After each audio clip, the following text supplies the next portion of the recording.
Hey everybody, Brandon here from CAD Intentions, and in today's video we're taking a look at construction lines or XLines in AutoCAD, how to create them, the different options, and some of their uses. Let's jump right into today's video and get started.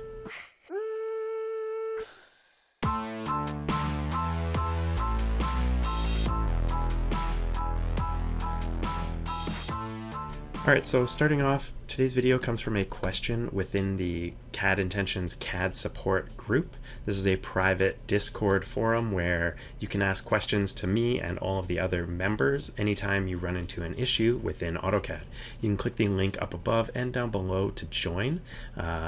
It's a great way to meet fellow designers, learn things, and kind of have your own private CAD help desk that you can go to ask questions at any time. And I answer their questions live in these videos, as well as write answers in the forum. So check it out at those links, and let's jump into today's video. As I said earlier, we are taking a look at construction lines, or as they're called in AutoCAD, X-lines. So an X-line is basically a line that is infinite within AutoCAD. So you can see if I zoom out here, these white lines here are X-lines, and they just go on forever in whichever direction they are laid out in.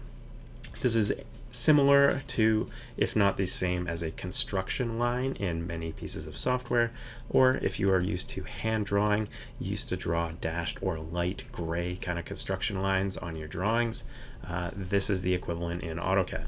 Now to create X-lines within AutoCAD, I'm going to type in the command XLine, and you're going to get a few options. Now they're pretty straightforward, but I'll go over them quickly here. Horizontal is the HOR option, vertical for V, angular or angle for A, bisect, which would be the angle between two specified angles, or an offset. Now typically you're going to be using the first three for most cases. That would be horizontal, vertical, or angular.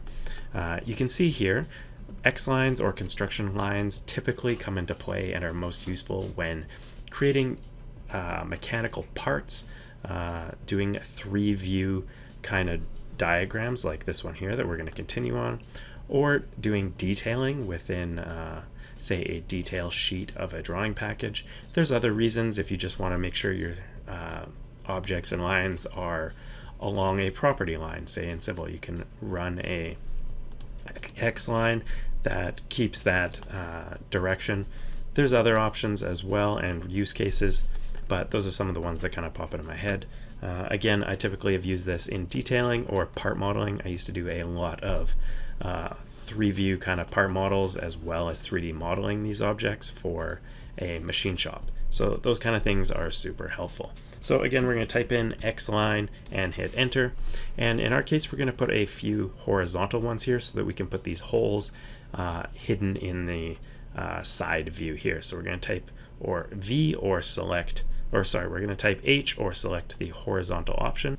And from there we can simply place or snap our line to an object. So in the case of, say, these circles, we want to snap to the top and bottom of them. So we're getting a construction line across to our side view that we can now quickly draw in our lines. So you can see I've drawn in the two lines here. That would be hidden line type, so we'll match to those two.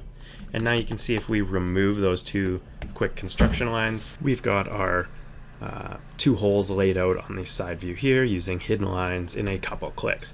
Now in some cases this may be quicker to just use tracking and O-snaps, but when you're doing a more detailed part with a ton of different lines, you can certainly save a lot of time by using construction lines and X-lines like this.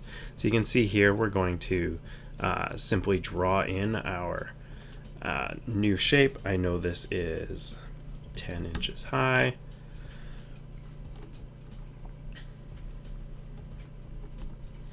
We're going to go up 10, we're going to go across, snap to this line and close, and then we know that there's a line right here, so we can go across like that. We know we've got lines here.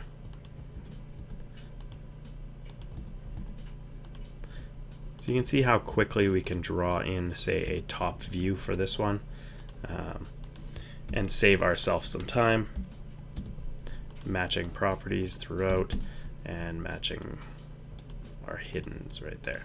So you can see we've got a pretty quick way to lay out X lines or construction lines to help us create these lines very quickly. Now you can also see if we want to recreate any of those. I've typed X line. We can do some vertical ones. Maybe put them at the end, this point here. And you can see just how quickly those go on. And it'll save you time if you've got a super complicated part or multiple parts and you need these construction lines running around your drawing. They're also easy to delete. You could put them on, say, the def points layer if you want to ensure that they're not going to plot, or just put them on a construction layer that is set to not plot. Now, that's all for today's video. I hope it's been helpful. If you'd like to learn more about AutoCAD and the standard workflows and fundamentals that you're going to need to excel in a career using AutoCAD and design, make sure you check out my course. It's linked up above and down below. It's discounted for viewers such as yourself by using that link. Thanks for watching, and I hope you guys enjoyed it. Make sure you leave a comment down below and let me know what you'd like to see in an upcoming video. Cheers.